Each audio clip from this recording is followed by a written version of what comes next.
Let's talk about what's happening in Sri Lanka. We've been covering this story here on the show, and it's an important story, and a lot of the world wants to know about it, and the mainstream media largely doesn't cover it. So what do you get when you cross rapidly declining wages, massive food shortages, no fuel, and a greedy government that has hoarded resources away from its people? Well, you've got a country in total collapse right now. Now, it's fairly complicated what's going on there, and it's not as simple as a simple soundbite to explain it. But a perfect example of what's happening with this total collapse in a country like this is Sri Lanka. And all of these market conditions are happening in other Western countries. So the reason this is so important to study what's happening in Sri Lanka is to see how this is going to spread throughout the rest of the world. And if you think, oh, just a small country over there, nothing to really pay attention to, you're wrong. There are real people with real pain and real suffering happening right now. And the greater borrowing power that is happening in Sri Lanka is not there. So Western powers have a lot of borrowing power. They can get IMF loans and they can kind of get pulled out of and bailed out for different things, right? Sri Lanka can't right now. And that's the difference. As we just mentioned, the United States, wages rapidly decreasing, fuel shortages happening, food shortages, and a government that is hoarding gold while people are suffering. So let's look at Sri Lanka over the past few weeks. No fuel, no food, electricity blackouts, doctors canceling surgeries. Imagine that, like you're lined up to get a really important cancer surgery. Sorry. Health experts say that more people could die in Sri Lanka from this than COVID. Now, this is a country I've been watching closely because this small island nation could have prevented this. But its corrupt political leaders are to blame right alongside Western sanctions of Russia during the Ukraine war. So this all could have been prevented. This wasn't like a Hurricane Katrina moment. This was a human, corrupt politician moment that created this pain for people. Again, it's the small countries that get crushed first, and it's coming for the rest of us. It's coming for the rich countries. It's coming for the rich countries in Europe and the West, and you better pay attention. So these politicians chose greed and corruption over taking care of their people, and the people of Sri Lanka are fighting back. Sri Lankans right now burning down multiple houses owned by political elites. Take a look at this. See these three homes? This is one politician who owns these three homes. So I guess when you burn these down because of corruption, that's how they burned all three of them down. That's what happened this week. They're also dragging politicians out of their cars, attacking them, even throwing their politicians' cars right into the river. Oh, my goodness. Prices in Sri Lanka have more than doubled over the past 8 months. At the same time, wages have dropped by 50%. And they're only able to pay those police guards because they've printed money. Yeah. The government employees are being paid with printed money. So, and it's probably not even backed by anything. No, you're probably right about that. And printing with what at this point? I mean, they've already defaulted on $51 billion in foreign debt. So, I mean, they're literally saying we have nothing left. We have nothing left. This is a country in total collapse. You're watching it happen. Sri Lankans are lining up to fill up their gas tanks. They're stretched for miles or kilometers, whatever you prefer. This is one example of a tuk-tuk driver. Listen to her explaining how she has to sleep in her vehicle in order to get petrol. Take a listen. Because of the current crisis, we have to allocate more time to wait in lines. So she has to wait in line for a long time. She's there she gets up and gets her kids ready for school and does what she can. And then she sleeps in the car and she has to wait 12 hours just to fill up her tuk-tuk, just to be able to drive people as a taxi and to make a little bit of money. I mean, who even has the money to... Where's anybody going in her tuk-tuk? And this is one thing I heard, we've been covering Sri Lanka here on the show, and I heard from some Sri Lankans who wrote to us and said, please come here because we are suffering. And one of the biggest fallouts from all of this, of course, is tourism. Is tourism. And so because people think we're a country in chaos, so people don't want to come here, so we're being crushed even more because people are scared to come here. Yes. And I was like, I would love to come. But the fear that's out there right now crushing these people's businesses as a result of it. So we hear you. This is the worst economic crisis since the country became independent in 1948. So now, because of corruption, their political leaders and Western countries placing sanctions on Russia, the people of Sri Lanka are slipping into utter chaos.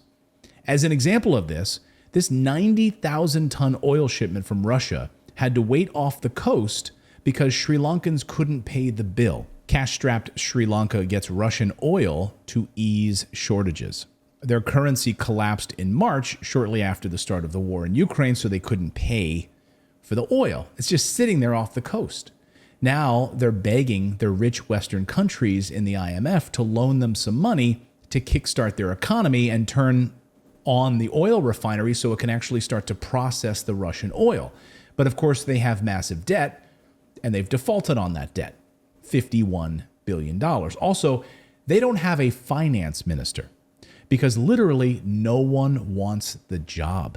They cannot fill the job post. Hey, do you want to be the finance minister of a country that just defaulted on $51 billion in debt Here's in a Sri negative Lanka? balance sheet. Figure it out.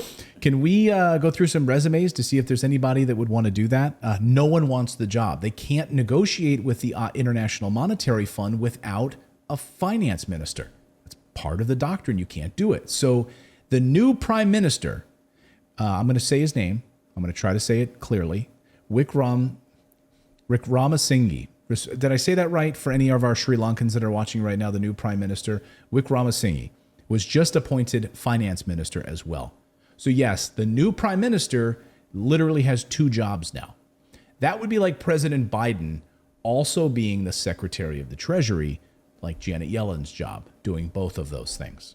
It's a disaster, and the IMF has a lot of issues with Sri Lanka. Isn't one of America's principles freedom and, lack of corruption and democracy? So where's America to send in some money here? Because that $41 billion in Ukraine could have gone a long way, apparently, in Sri Lanka, but that's not our values. No, because again, we need to do this so that we actually get debts, or we get, you're going to have to pay us back. Right, So, you have to pay back that debt or show some willingness to do that. So they get a loan from the IMF under conditions of austerity. So the same people that got you into this mess are actually going to manage this money and then take care of the people. That's exactly how this is going to work. So they're going to get this money. The International Monetary Fund will actually send them this money. And then they're going to have to be in charge of putting all of this in place. So they'll get the International Monetary Fund loan and the same basic corrupt politicians who are running the show are now going to manage that money. Mm-hmm. So the same people that got you into this mess are now going to manage the IMF loan if they get it.